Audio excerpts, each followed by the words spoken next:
Welcome to this week's Riks Round Up. My name is Rebecca, and panelists today are Peter Klepper and Elias Norgren, editors of Riks Europe. Welcome. Thank you, Rebecca. Thank you. Today we cover topics growing outrage in France after 19-year-old was found murdered, Nayib Bukele's UN speech, and Italy wants to scrap EU 2036 ban on combustion engines. So let's start with our first topic. A growing outrage in France after a 19-year-old was found partly buried in a park. Her alleged killer is a 22-year-old Moroccan asylum seeker. Peter, I'll start off with you. Can you tell us about this growing outrage behind this crime? Well, this really looks like France's enough is enough moment, similar to the one that we saw in Germany with the Solingen terrorist attack.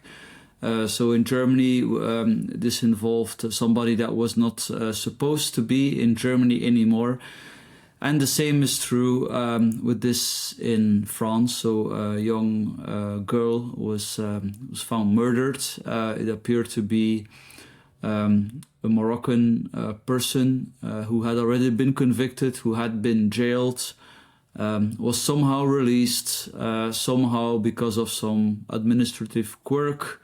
He was not sent back to Morocco. We know that Morocco often really complicates this, transfer back of people, even of people that are criminally convicted, when they no longer have the right to stay in European countries.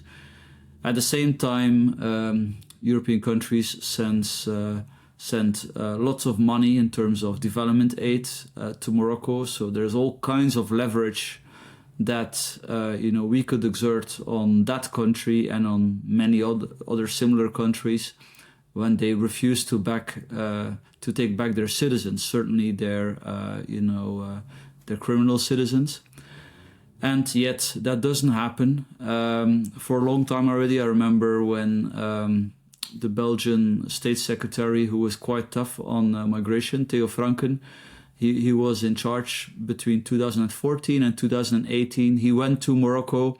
He threatened them with visa policy to make it a lot stricter.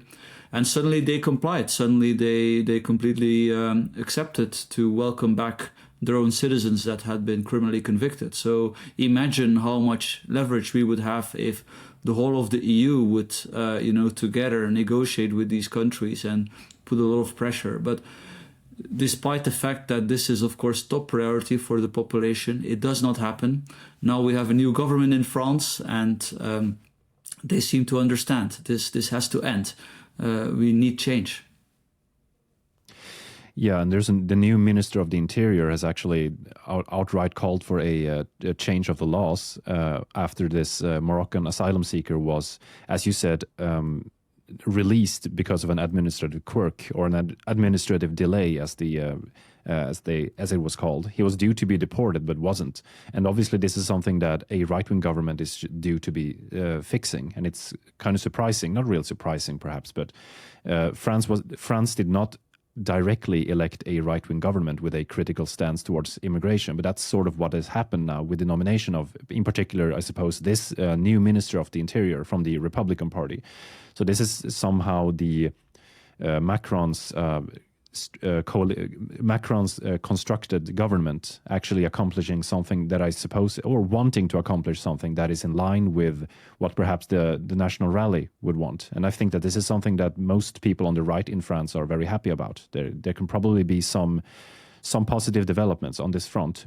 Sadly, it had to happen because of such a brutal crime such as this, what this Moroccan man did to this woman. I don't know if this is going to be the last straw.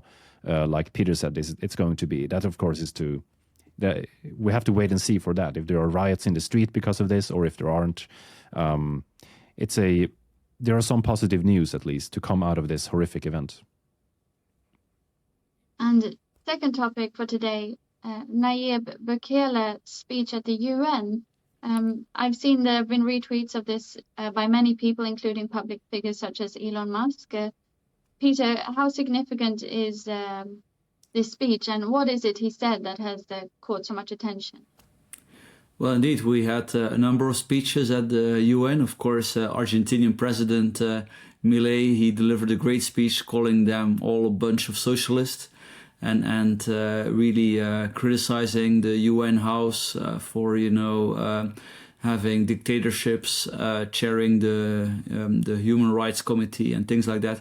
But indeed, also Mr. Bukele, the president of El Salvador, he gave a speech, and there's a lot of interest in how he managed to reduce crime. In many Latin American countries, they have a big crime problem, and nobody has ever claimed that it would be easy to solve. But turns out it is actually.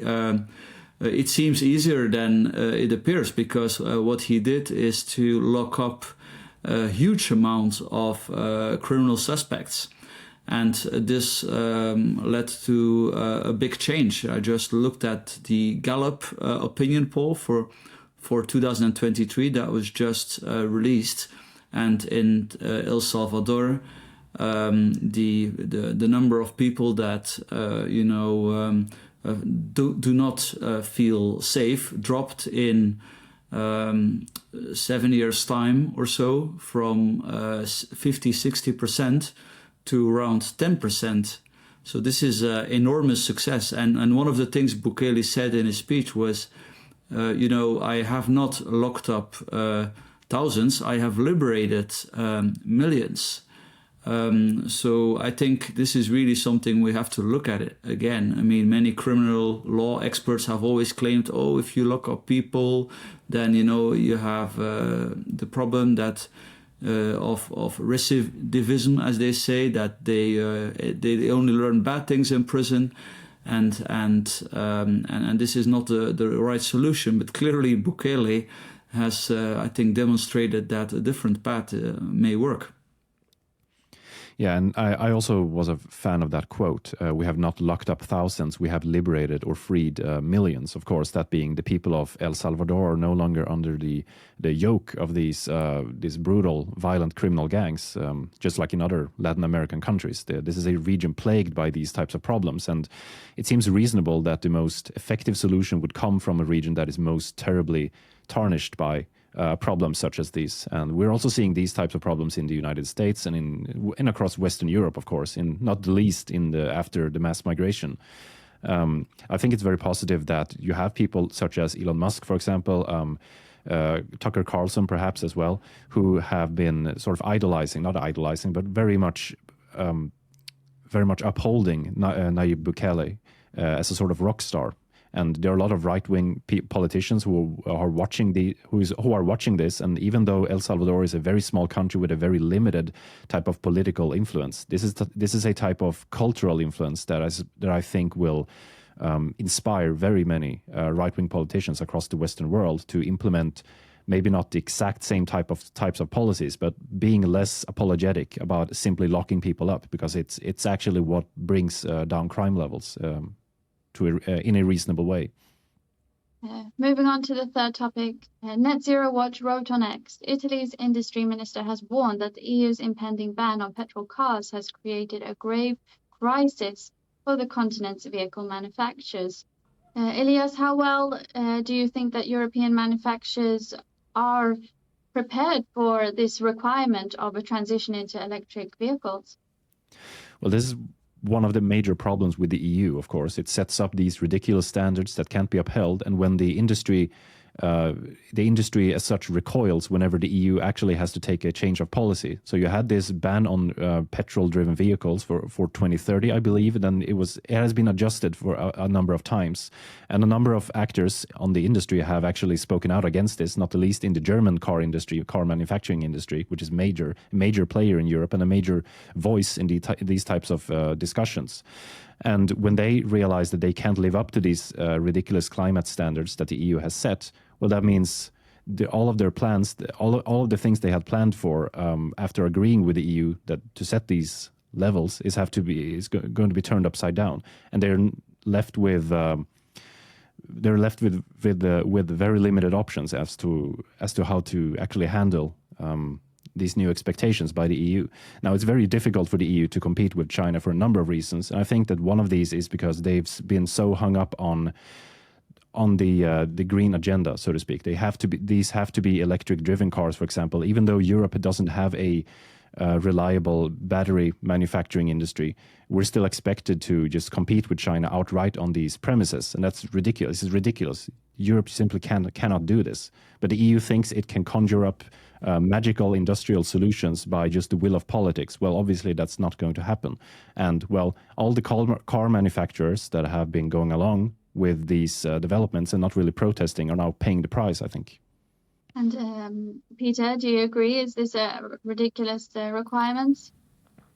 Yeah, it's completely crazy, and it's a scandal in itself that they still have not reversed the ban. Given the carnage in the car manufacturing industry, Volkswagen has announced that they may be shutting down factories in Germany for the first time in the history of Volkswagen. And people, they always claim that sort of just like cars were replacing horses, EVs will now replace the combustion engine. But I don't think there was ever like a ban on horses, and as a result, people started using cars. I mean, cars were superior.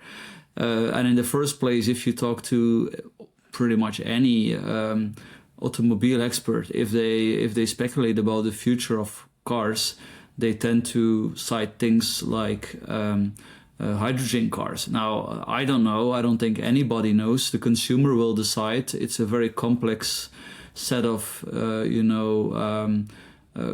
combinations that you need. What's the best car? What's the cheapest, the most convenient?